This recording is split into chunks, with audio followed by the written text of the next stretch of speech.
こんにちは。私はアジアン・メクマフィーです。よろしくお願いします。I am a senior psychology major at Gustavus Adolphus College, and this is the story of how I was able to go to Japan.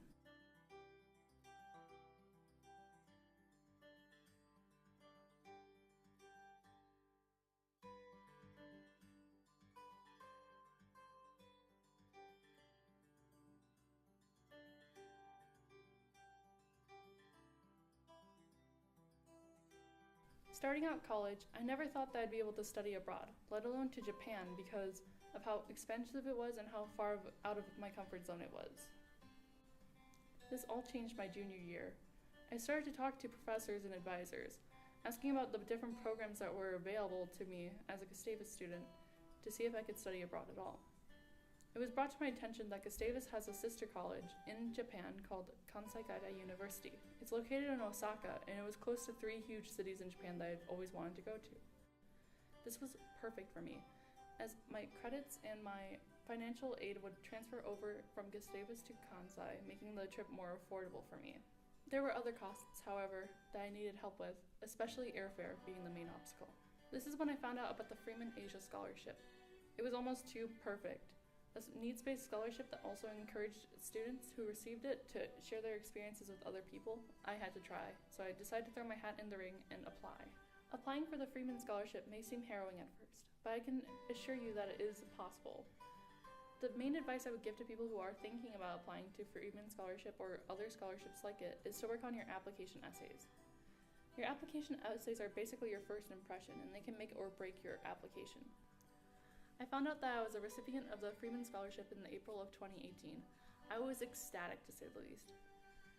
But that also meant that I had a lot of work to do before going to Japan. For example, I had to complete the paperwork through my school and Kansai Gaidai. I had to apply for a student visa, and I had to book my flights. On top of that, I also had to figure out where I was living when I was in Japan, whether it be through the dorm system in Japan or the host family. There was a lot to think about. After about a month of preparation and hard work, I figured everything out and I was ready to leave. On August 25th, 2018, I tearfully said goodbye to my family and my cats. I boarded my plane and I took the longest flight of my life. First, I went from Chicago to Seoul, Korea, and then I went from Seoul to Osaka. When I landed in Osaka, I realized for the first time that I was in a country I had been fantasizing about since I was 9. What I thought was impossible 10 months ago became my reality. The first 2 weeks took the longest time to get used to. Not only was I trying to figure out ways to get around on my own, whether it was from the trains or the buses, I was using Japanese on an everyday level. I had to figure out my schedule and my classes, and I didn't really have many friends yet. I think I called my mom and my family about 100 times in the first 2 weeks, because I missed the support that they gave me. After I made some friends and started getting into the swing of things, the calls significantly decreased and I had a much better time. The weekend was the best time to go places, as you didn't have to worry about homework so much and you're scheduled for the next day. So we went on trips almost every weekend until I left.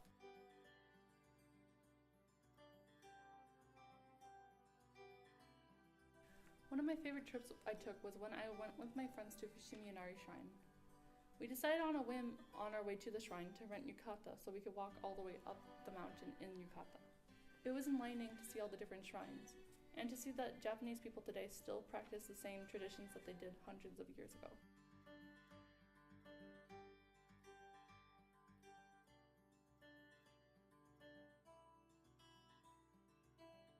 Another experience I reflect on a lot is when I went on a school-arranged trip to fish for red snapper. I woke up at 5 a.m. and was driven down to Osaka, downtown Osaka in fact, where we got on a tiny fishing boat and went out into the bay, where we fished for about 2.5 hours.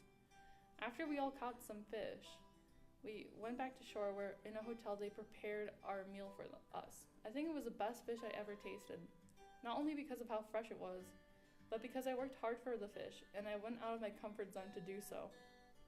After we were done with our meal, a professional calligrapher came in and wrote our names in kanji and made prints of our fish. It was such an amazing experience, and I'm honored that I was chosen to be a part of it. I changed immensely from the beginning of my trip to the end of my trip. Not only did my Japanese improve, but I became more confident in social situations. I got to speak with so many different people, not only from Japan, but from other countries and from different states in the US. I learned to plan when you can, but to also be spontaneous. I became more independent because I was in charge of budgeting my time and money for travel. I am eternally grateful for being able to go out of my comfort zone and to make memories and friends that I will continue to cherish for the rest of my life. Arigato gozaimasu.